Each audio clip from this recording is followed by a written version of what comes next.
Oi, gente! Essa semana que se passou foi marcada no Supremo Tribunal Federal pela votação, mais uma vez, da polêmica pauta da prisão ou não do réu após condenação em segunda instância. Esse é o tema da conversa do PH de hoje. Roda aí a vinheta.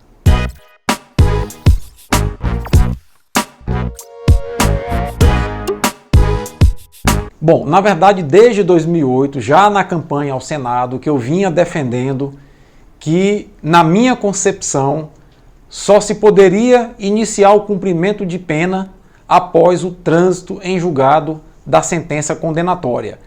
É o que está expresso na Constituição Federal, é o que está expresso em nossa legislação. E se nós somos um país que preza pela democracia, se nós nos dizemos um Estado democrático de direito, nós temos que obedecer à legislação e à Carta Magna, que é a Constituição. Essa semana eu não poderia finalizar a semana sem parabenizar o voto do ministro Marco Aurélio Mello, o voto do ministro Lewandowski e o voto excepcional, o voto da ministra Rosa Weber. A ministra Rosa Weber foi no ponto crucial de que não se pode iniciar o cumprimento de pena sem que ocorra o trânsito em julgado da sentença condenatória, e é o que está expresso na lei. Ela enfatizou isso muito bem, a exemplo do ministro Marco Aurélio e do ministro Lewandowski. E aí é incrível, pessoal, que basta a gente postar alguma coisa nesse sentido nas redes sociais que os ultradireitistas já começam a atacar a gente. Aliás, já na época da campanha ao Senado, quando eu me manifestei numa rede de TV dizendo que era contrário à prisão do ex-presidente Lula, eu fui muito atacado nas redes sociais por isso. Exatamente por esses grupos que sequer se dão a oportunidade de parar para pensar e refletir sobre o momento que a gente vive. Gente, eu sou a favor de se iniciar o cumprimento da pena após condenação em segunda instância. Mas isso não está previsto no nosso ordenamento jurídico. E eu sou mais a favor ainda da preservação do Estado Democrático de Direito.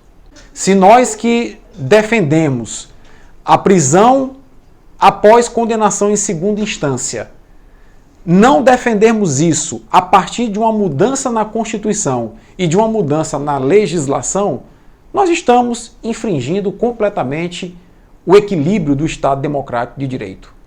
E isso eu não vou aceitar nunca, isso eu não vou me posicionar a favor nunca. O próprio ex-juiz e atual ministro Sérgio Moro fez o quê? Determinou a prisão do ex-presidente Lula, mesmo contra o que diz a Constituição, após a condenação dele em segunda instância, numa decisão totalmente política. Porque o grande objetivo do ex-juiz àquela época era exatamente flertar com o poder, tanto que hoje é ministro da Justiça e da Segurança. E aspira, inclusive, cargos maiores. Então é muito importante que a gente tenha essa prudência ao se fazer essa análise e que não se tome, na primeira concepção que se tem a respeito de um fato, logo uma posição. A ministra Rosa Weber, ela fez todo um encadeamento lógico do seu raciocínio, que culminou com, talvez, dos três, na minha opinião pelo menos, o mais belo voto contra a prisão em segunda instância. E ela foi clara no seu voto, de dizer que, mesmo contra nossas convicções pessoais, o que deve prevalecer é o que está na Constituição. E aí a ministra Rosa Weber vestiu a toga que o STF como um todo deveria vestir, que é a toga de resguardar a Constituição, de resguardar o cumprimento da lei. Quando ela vota contra a prisão em segunda instância e quando ela enfatiza que esse voto, mesmo contra nossas convicções pessoais, deva ser dado, ela eleva o patamar de um ministro de Supremo Tribunal Federal a um patamar de elevada dignidade moral e dignidade preceitual. Fico imaginando os outros 4 votos que foram dados, e que eu acompanhei todos eles, a favor da prisão após segunda instância. Os 4 ministros que votaram a favor, e atualmente o placar está 4-3, nitidamente procuraram fazer acochambramentos nos seus votos. São votos políticos. Porque não cabe ao Supremo Tribunal Federal, na minha opinião pelo menos, legislar. Cabe ao tribunal, ao Supremo Tribunal Federal, resguardar o que está dito na Constituição. E se, de fato, houver um clamor popular, um anseio popular pelo início do cumprimento da pena após condenação em segunda instância, que se mude a Constituição, que é o que o ministro Sérgio Moro está propondo no seu pacote anticrime, reconhecendo e assumindo uma meia-culpa de que condenou ou determinou a prisão do ex-presidente Lula após a condenação em segunda instância de maneira equivocada. Ele assume isso quando no seu pacote anticrime ele inclui um dispositivo para emendar a Constituição prevendo a prisão após condenação em segunda instância. Ora, se essa prisão já é legítima e já é constitucional, para que se fazer uma emenda regulamentando essa prisão, esse início de cumprimento de pena? Então isso é uma meia-culpa.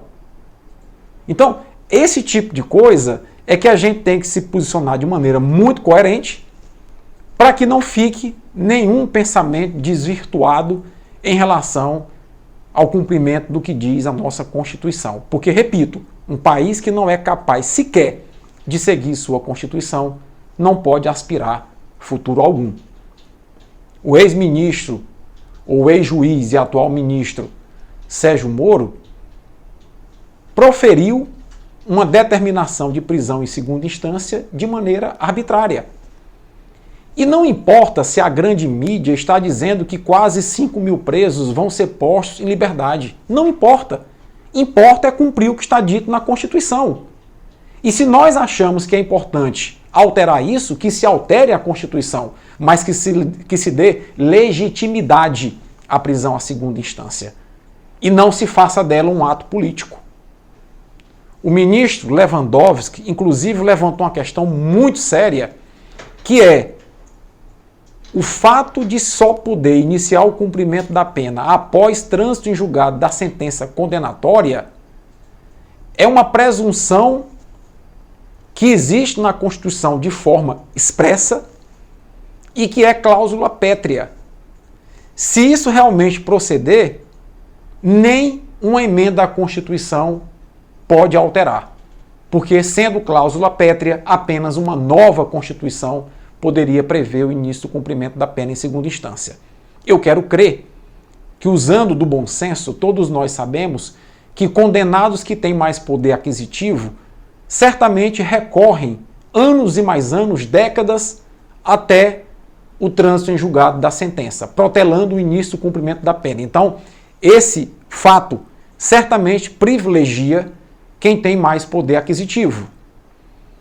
Mas nós não podemos, em detrimento disso, rasgar nossa Constituição, porque aí a nação, o país, deixa de ter sentido. Então, penso eu que são questões polêmicas, são questões difíceis. Repito, eu sou a favor do início do cumprimento da pena a partir da condenação em segunda instância, desde que, para isso, nós encontremos bases jurídicas que sustentem esse início e cumprimento de pena, porque no atual ordenamento jurídico essas bases não existem. Se nós não fizermos isso, aí sim nós seremos uma republiqueta de bananas. Um forte abraço a todos e até a próxima.